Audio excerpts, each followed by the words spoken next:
warahmatullahi wabarakatuh. Perkenalkan, nama saya Raihan Islami Pasya dari kelas 11-2, absen 25. Kali ini saya akan menceritakan sejarah perlawanan Pangeran Mangkubumi dan Mas Said terhadap VOC. Langsung saja masuk ke latar belakangnya. Yang pertama yaitu perebutan kekuasaan di Mataram. Setelah wafatnya Sultan Amangkurat IV, terjadi perebutan kekuasaan di Kesultanan Mataram. Susuhunan Pakubuwana II yang didukung oleh VOC naik takhta. Namun, Pangeran Mangkubumi, adik dari Pakubuwana II, merasa tidak puas dengan pengaruh besar VOC di Istana Mataram. Lalu, latar belakang yang kedua yaitu intervensi VOC. VOC memanfaatkan situasi ini untuk memperkuat posisinya di Jawa, mengontrol ekonomi dan politik kerajaan, yang menyebabkan ketidakpuasan di kalangan bangsawan lokal, termasuk Pangeran Mangkubumi dan Raden Mas Said. Lalu selanjutnya kita masuk ke awal perlawanan dari konflik ini, yaitu perlawanan Mas Said. Raden Mas Said yang kemudian dikenal sebagai Pangeran Sumber Nyawa memulai perlawanan secara mandiri pada tahun 1741 dengan menyerang pos-pos VOC. Ia berhasil mengumpulkan banyak pengikut yang kecewa dengan pemerintahan Pakubuwana II yang tunduk pada VOC. Lalu yang kedua, awal perlawanan dari Pangeran Mangkubumi.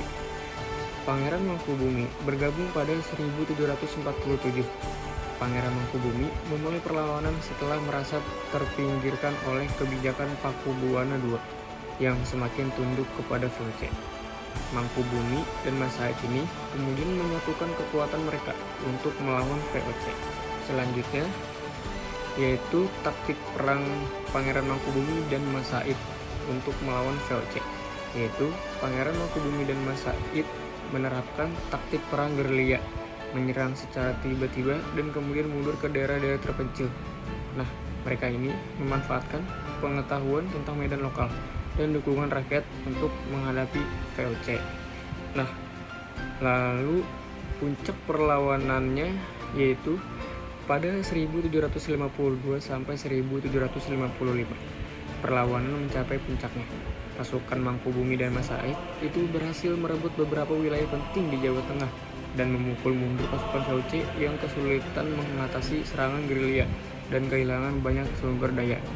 Jadi karena serangan gerilyanya dari Pangeran Mangkubumi dan Mas Said ini memaksa pasukan VOC melawan balik dan dia kehilangan banyak sumber dayanya.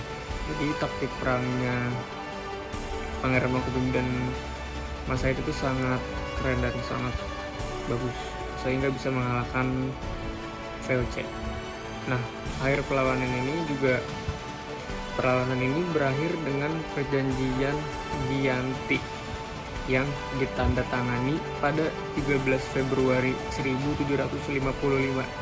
Dalam perjanjian ini, Kesultanan Mataram dipecah menjadi dua. Kesultanan Yogyakarta yang diberikan kepada Pangeran Mangkubumi gelar Sultan Hamengkubuwono I dan Kesunanan Surakarta yang tetap dikuasai oleh Pakubuwana III, putra Pakubuwana II.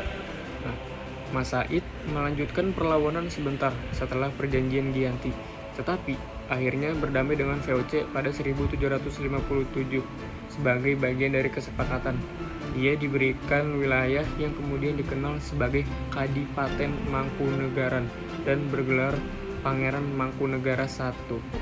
Nah, dampak perlawanannya yaitu perlawanan ini secara permanen membagi Kesultanan Mataram menjadi dua kerajaan yang terpisah, Yogyakarta dan Surakarta, dan penurunan pengaruh VOC. Meskipun VOC berhasil meredam perlawanan ini, konflik ini menguras sumber daya VOC dan memperlihatkan keterbatasan kekuatan kolonial Belanda dalam menghadapi perlawanan bersenjata di Jawa.